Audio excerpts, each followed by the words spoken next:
I just got out of surgery, so I'm kind of bent to my couch, which is not the place in my small home that I spend the most time usually. I said, now I need to take some time to recover physically,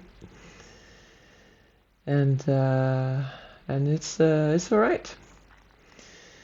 It's different, and maybe it's what I need. I think this past year has been pretty stressful in many ways. Been confronted with a lot of stuff from the past.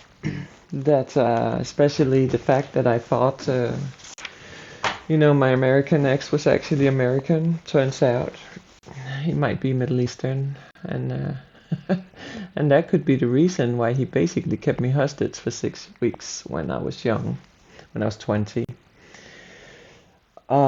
So I got maybe some answers like this past year to some things that has troubled me in my life. It's not like I haven't moved on from it. I have personally, but I don't think they have. They have continued to harass and stalk me for the past 30 years, and I have just tried to ignore them. That's what my psychiatrist has advised me to do, and what any therapist needs to advise a victim of stalking to do is to ignore the stalker. That's the only correct response to have. Because if you respond to them, in their mind, they think that you are responding because you're in love with them. Even though if you say, fuck off, asshole, that's an act of love, that you're actually now communicating with them, that you're talking to them. I mean, that's how they perceive it. So you cannot really respond to a stalker because they misperceive no matter what the words are. No matter what the words are, they can't perceive it for what it is. They misinterpret your intention, and that's why they somehow, I guess, tell themselves that they can, they justify why they're standing in front of your window. So we're talking about stalking and like why stalkers like I don't know. I get some more light.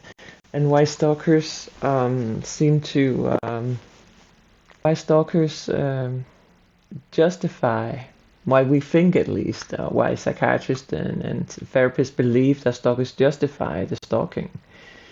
It's because they think that any sign of, if you look at them, if you talk to them, that they actually think that that's a sign that you love them. So they're very twisted, and their minds are very twisted. And I don't know how they're not actually psychotic. If you ask me, I can't see that they could be any further away from reality than they are. But they are not exactly yet the target of medication within schizophrenia, and I think perhaps they should be, because it's a rather large group and they really do take a toll on people's life. When you are being stalked, it's a very stressful situation. So yeah. So that's not so good.